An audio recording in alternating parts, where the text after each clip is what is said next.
तो गाइस आज हम बात करेंगे मैनेजर किम के चैप्टर नंबर 202 के बारे में। और पिछले चैप्टर में हमने देखा था वॉन्डो मैनेजर किम को बता रहा होता है कि टॉम ली कितना बड़ा हरामी है और ये सब कुछ वॉन्डो और मैनेजर किम की फाइट के बीच में हो रहा होता है। आज की वीडियो की शुरुआत में वॉन्डो मैनेजर किम की तरफ बढ़ते हुए कहता है, हाँ वो एक ऐसा हरामजादा था जिसने मुझसे बोला था हम लोग सही तरीके से आपस में कॉम्पीट करेंगे, लेकिन वो अपनी बात से मुकर गया और अपनी गंदी चालों में उतर आया। वो एक इस तरीके का हरामजादा है। ये कहते हुए वॉन्डो ने दोबारा से मैनेजर किम के ऊपर मुक्कों की बारिश कर दी होती है और लास्ट में मैनेजर किम के घुटना मार के मैनेजर किम को दूर फेंक देता है। और मैनेजर किम अपने मन में कहते हैं, इसके हमले काफी ज्यादा भारी हैं, ये मेरी एक्सपेक्टेशन से ऊपर है। और अगर ये बंदा इतना ज्यादा स्किल्ड है तो जो बंदा अभी जोहान से फाइट कर रहा है वो कितना होगा। मैनेजर किम साइड की तरफ देखते हैं जहाँ पे जोहान और बोंग योंगो की फाइट अब भी चल रही होती है। ये दोनों ही एक दूसरे के ऊपर हमले करे जा रहे होते हैं और देखने में ऐसा लग रहा होता है जैसे मुकाबला बराबरी का है, बट हमें ऐसा ज्यादा देर तक नहीं लगने वाला। इनके हमले जब आपस में टकरा रहे होते हैं तो बोंग योंगो कहता है, तू परफेक्ट नहीं है, तेरा विजन और तेरी इंड्योरेंस ये दोनों ही तेरे लिए बहुत बुरी खबर है। मैं भी काफी समय बाद किसी जीनियस को देख रहा हूँ। और जोहान के पेट में एक लात पड़ती है और वो दूर जाता है। इतने में ही टेहुन योंगो के पीछे से उछल के उसको मारने के लिए आता है, बट योंगो उसके हमले को डॉज कर लेता है और कहता है, यहाँ पे एक ऐसा बंदा है जिसका कोई प्रॉपर मास्टर नहीं है, जो एक आधा जीनियस है। उसको देख के ऐसा महसूस हो रहा है जैसे कोई बच्चा इधर उधर भाग रहा हो एक अच्छी सी तलवार लेके। ये कहते हुए योंगो टेहुन का कॉलर पकड़ के उसको भी जमीन में पटक देता है और कहता है, लेकिन तू उसका बिल्कुल अपोजिट है। तेरे पास एक महान मास्टर है लेकिन तू उसके ऊपर यकीन नहीं करता। तो ठीक है, लगता है अब तुम दोनों को मैंने काफी ज्यादा लेक्चर दे दिया है, लेकिन अब वक्त आ चुका है कि तुम दोनों का खेल मैं खत्म। योंगो अपनी बात बीच में ही रोक देता है क्योंकि वो देखता है टेहुन और जोहान अजीब अजीब सी हरकतें कर रहे हैं। ये दोनों अभी ये डिसाइड नहीं कर पा रहे होते कि योंगो के ऊपर अब ठीक से हमला कौन करेगा और आपस में बहस करते हुए कहते हैं, हाँ वो मैं ही हूँगा जो ये करने वाला है। नहीं, ये मैं करूंगा बे। नहीं, मुझे ऊपर बढ़ना है,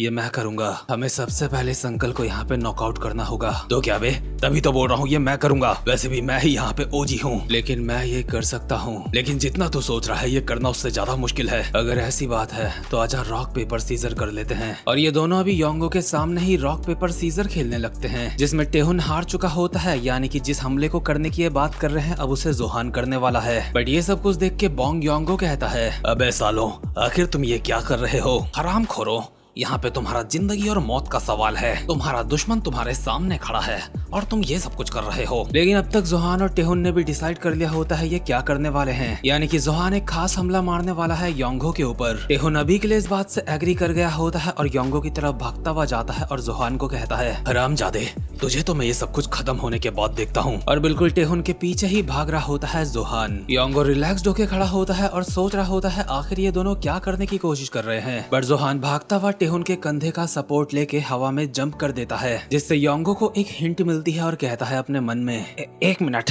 ये तो। और जोहान उड़ते हुए योंगो के एक खतरनाक सी लात बस मारने ही वाला होता है। लेकिन इसके बाद सीन शिफ्ट होता है और हम देखते हैं एक पुराना सीन जहाँ पे जोहान मैनेजर किम को बताता है कि उसने टेहुन की लात जानबूझ के खाई थी, इसलिए मैनेजर किम उसको बोल रहे होते हैं, तो तुम बोल रहे हो तुमने टेहुन की किक को जानबूझ के अपने ऊपर लिया था, लेकिन फिर भी मुझे लगता है तुम वो ठीक से नहीं कर पाए। ये जानने के बावजूद भी कि तुम्हारी कमजोरी तुम्हारी एंड्योरेंस है, उसके बावजूद भी तुमने ये करा ताकि तुम उसको परफेक्टली कॉपी कर पाओ। ये काफी ज्यादा दिलचस्प बात है, लेकिन अगर ये सब कुछ करने में तुम्हें चोट लग जाती तो तुम क्या करते? मुझे नहीं पता तुम बहुत ज्यादा बहादुर हो या फिर तुम्हारे अंदर दिमाग की कमी है। क्या ऐसा इसलिए है क्योंकि तुम नई जनरेशन से हो? मुझे समझ नहीं आता आजकल के तुम सारे बच्चे एक जैसे क्यों हो। अब मेरी बात ध्यान से सुन, मैं ये सब कुछ इसलिए बोल रहा हूँ क्योंकि मैं तेरा अच्छा चाहता हूँ। तुझे इस मिशन में मिलके काम करना होगा अगर तू ग्रो करना चाहता है। तुझे ये पता होना चाहिए किसी के साथ कोऑर्डिनेट कैसे करते हैं, क्योंकि भले ही तू एक जीनियस है लेकिन फिर भी तुझे। जोहान को समझ नहीं आ रहा होता कि मैनेजर किम उसको लेक्चर क्यों दे रहे हैं, लेकिन अचानक से ही मैनेजर किम की बात को काटते हुए कहता है, ठीक है, अगर मुझे मौका मिला तो मैं कोऑपरेट करने की कोशिश करूंगा। और साथ ही मैं अपने मन में बोल रहा होता है, पता नहीं ये अंकल अचानक से मुझे ऐसे लेक्चर क्यों दे रहे हैं, लगता है ये मुझसे कुछ उम्मीद लगा बैठे हैं। लेकिन अगर ये यहाँ पे सिर्फ टेहुन के हमले को कॉपी करने की बात कर रहे हैं तो वो मैं पहले ही कर चुका हूँ। इसके बाद हम वापस से प्रेजेंट मोमेंट में आते हैं जहाँ पे जोहान जंप करके योंगो के ऊपर बस एक हमला करने ही वाला होता है और अपने मन में कहता है, तो ठीक है, अभी मैं इसके साथ कोऑपरेट कर रहा हूँ, इसलिए मुझे इसके हमले को थोड़ा और बढ़ा देना चाहिए। योंगो की तरफ अभी जो हमला आ रहा होता है उसको देख के उसके पसीने छूट चुके होते हैं, क्योंकि उसने 1080 राउंड हाउस किक को कॉपी कर लिया होता है और हवा में बहुत ही ज्यादा घूमता हुआ योंगो की तरफ बढ़ रहा होता है। और मैनेजर किम जो अब भी वॉन्डो के हमलों को ब्लॉक कर रहे होते हैं, ये सब कुछ देखते हुए अपने मन में कहते हैं, ये नामुमकिन है। सिर्फ एक किक को देख के उसने कॉपी कर लिया, लेकिन इसने इसे मुमकिन करके दिखा दिया। और ये 1080 राउंड हाउस किक सीधा योंगो के मुंह पे जाके पड़ती है और वो जमीन में गिरता है। और योंगो को समझ आता है एक असली जीनियस का मास्टर वो खुद होता है। इसके बाद जोहान कहता है, ऐसा लग रहा है जैसे मुझे चक्कर आ रहे हैं। क्या मैं कुछ ज्यादा ही घूम गया हवा में? क्या ज्यादा ही घूम गया? अजी घंटा मेरे फादर इससे ज्यादा घूम जाते हैं। क्या वो इससे भी ज्यादा घूम जाते हैं? मेरे पास जो कुछ भी है मैं उसकी कसम खा के कहता हूँ ये सच है। अबे तो कसम ना भी खाता मैं फिर भी तेरे ऊपर यकीन कर लेता। नहीं, लेकिन तुझे देख के लगता नहीं तुझे मेरे ऊपर यकीन है। और मेरे पास और कोई रास्ता नहीं बचा। लगता है मुझे अब उन्हें यहाँ पे बुलाना ही होगा, चाहे उसके लिए मुझे उनकी वैन को ब्लास्ट ही क्यों ना करना पड़ जाए। अबे मैंने कहा ना मुझे तेरे ऊपर यकीन है। लेकिन इतने में ही वॉन्डो को एहसास हो चुका होता है कि योंगो हार चुका है, इसलिए वो बहुत ही स्पीड में जोहान की तरफ आके उसका सर पकड़ के उसको जमीन में पटक देता है। इसके बाद टेहुन का मुंह पकड़ के उसको भी एक बॉक्सिस की दीवार में चिपका देता है और कहता है, ये हरामखोर बच्चे, आखिर इन्होंने ये क्या करा? आखिर बोंग योंगो इनसे कैसे? बट इस वक्त तक मैनेजर किम ने वॉन्डो के चारों ओर अपनी वायर्स दोबारा से बिछा दी होती है और चिल्ला के जोहान को कहते हैं, जोहान यहाँ की सारी चीजें मेरे ऊपर छोड़ दे। तू जाके टारगेट को ढूंढ और यहाँ से निकल जा। बिल्डिंग के बाहर के लोग भी अभी फाइट करने में बिजी हैं, इसलिए जल्दी कर और यहाँ से निकल टारगेट को लेके। ओए तुझे भी इन बच्चों को यहाँ से जाने देना चाहिए। तेरे लिए अभी सबसे जरूरी हमारे डायरेक्टर है। मैंने सही कहा ना? तेरे लेवल का कोई बंदा डायरेक्टर से बात कर सकता है। तुझे ये तरीके अपनाने की जरूरत नहीं है। देख मैं नहीं जानता तू डायरेक्टर से इतनी ज्यादा नफरत क्यों करता है, लेकिन इसके बाद वॉन्डो अपनी प्रेम कथा सुनाना स्टार्ट करता है। टॉम ली और मैं एक ही इंसान को प्यार करते थे। मैंने उस वुमेन को बहुत सारे लेटर्स भेजे, लेकिन उसकी तरफ से मुझे एक भी रिप्लाई नहीं आया। लेकिन फिर एक दिन मुझे एक रिप्लाई मिला जिसके बारे में मैंने सोचा भी नहीं था। उस लेटर में लिखा था, जिससे मैं प्यार करता हूँ वो अभी दूसरी कंट्री में है और खतरे में है। मैंने बिल्कुल भी टाइम वेस्ट नहीं करा और कंट्री छोड़ के वहाँ चला गया जहाँ मुझे उसकी मदद करनी थी। मैंने अपनी जिंदगी के वहाँ पे काफी सारे दिन बिताए, लेकिन फिर बाद में मुझे पता चलता है ये सब कुछ टॉम ली का काम था। ये सब कुछ उस हरामजादे ने करा ताकि योनवू और मुझे अलग कर सके। मैंने जितने भी लेटर्स योनवू को भेजे थे उसने वो सारे बीच में ही कहीं रोक दिए और खुद से ही योनवू की तरफ से एक जवाब बना के मुझे भेज दिया। मैनेजर किम की वायर्स अभी वॉन्डो की गर्दन में लिपट चुकी होती है, इसलिए मैनेजर किम कहते हैं, अपनी जगह से हिलना मत, क्योंकि ऐसा करने पे तुम्हारे साथ कुछ भी हो सकता है, उसकी जिम्मेदारी मेरी नहीं होगी। लेकिन वॉन्डो इन वायर्स को दोबारा से अपने हाथों से तोड़ता हुआ आगे बढ़ता है और कहता है, उस हरामजादे के खुद से नकली बनाए हुए रिप्लाईज की वजह से मेरे जिंदगी के काफी सारे दिन बर्बाद हो गए। क्या मुझे गुस्सा करने के लिए इसके अलावा किसी और वजह की जरूरत होनी चाहिए? तू चाहे जितनी मर्जी कोशिश कर ले, मेरे ऊपर अपनी ये ट्रिक्स आजमा ले। तू जितना चाहेगा मैं तेरे साथ यहाँ पे खेलूंगा। क्या हुआ, तू कुछ करता क्यों नहीं है?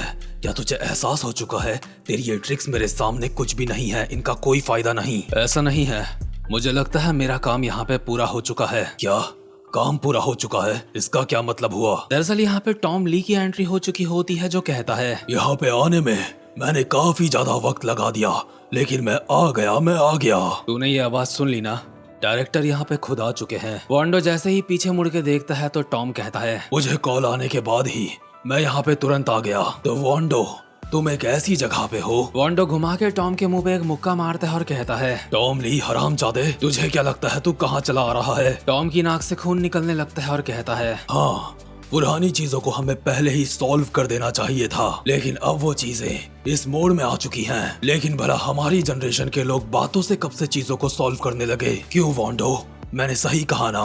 आखिर तू अभी ये क्या कर रहा है? तुझे अपना मुक्का कस लेना चाहिए, क्योंकि इससे कोई फर्क नहीं पड़ता हम दोनों में से गलत कौन है, और आखिर जो कुछ भी हुआ उसके पीछे असली वजह क्या है। अब हम दोनों में से जो भी हारेगा यहाँ पे गलत वो ही माना जाएगा। और अभी हमें पीछे से एक वॉइस ओवर आ रही होती है, प्री जनरेशन के टाइम पे सब कुछ इसी तरीके से चलता था, जीतने वाला ही इंसाफ कहलाता था और हारने वाले को कोई अधिकार नहीं होता अपनी बात रखने का। जीतने वाला सब कुछ ले जाता है और हारने वाला चुपचाप खड़ा रहता है। और क्योंकि ये दोनों ही इस बात को जानते हैं इसलिए इन दोनों ने ही हारने का बिल्कुल भी नहीं सोचा। और इसी के साथ ये वाला चैप्टर यहीं पे खत्म होता है। और क्योंकि इसके अगले चैप्टर का नाम राइवल मैच होने वाला है तो इसका मतलब तो यही लगता है कि वांडो और टॉम की फाइट हमें जरूर देखने को मिलेगी। लेकिन इस वीडियो में बस इतना ही। अब मैं मिलूंगा आपसे अपनी नेक्स्ट वीडियो में, तब तक के लिए गुड बाय।